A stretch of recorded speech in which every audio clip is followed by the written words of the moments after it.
حاجی عبدالوہاب صاحب کراچی اورنگی ٹون میں جو اجتماع ہوتا ہے اس اجتماع میں تشریف لے گئے. ہمارے اورنگی ٹون کے ایک دوست بابو اشرف صاحب وہ ان کی خدمت میں کچھ کباب بنا کر لائے، چونکہ وہ علاقہ جو ہے اورنگی کا جو وہ علاقہ ہے وہ سارا بہاریوں سے بھرا ہوا ہے. تو وہ جب کباب بنا کر بھائی عبدالوہاب صاحب رحمۃ اللہ علیہ کی خدمت میں پیش کیا اور کہنے لگے کہ حاجی صاحب نوش فرمائیں، یہ بہاری کباب ہیں آپ کے لیے بنا کر لایا ہوں. بھائی عبدالوہاب صاحب رحمۃ اللہ علیہ نے فرمایا کہ میرے سامنے سے یہ کباب اٹھا لو، مجھے اس میں سے قومیت کی بدبو آ رہی ہے. کس کی بدبو آ رہی ہے؟ قومیت کی بدبو آ رہی ہے.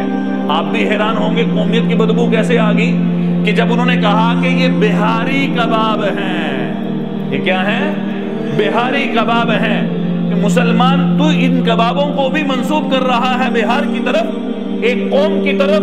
وہ ہماری محنت قوم پرستی کے لیے نہیں ہے، ہماری محنت عصبیت اور زبان اور لسان اور ہماری محنت قوم کو بنیاد بنا کر نہیں کر رہے. ہم تو امت کی بنیاد پر، ہم تو امت کے اندر امت بنا زندہ کرنے کی کوشش کر رہے ہیں کہ ہم بہاری نہیں، ہم مہاجر نہیں، ہم سندھی نہیں، ہم پنجابی نہیں، ہم پٹھان نہیں. یہ ساری کی ساری ہماری صرف تعارف کے لیے نسبتیں ہیں. ہم قوم امت مسلمہ، ہم مسلمان اور محمد الرسول اللہ کے امتی ہیں.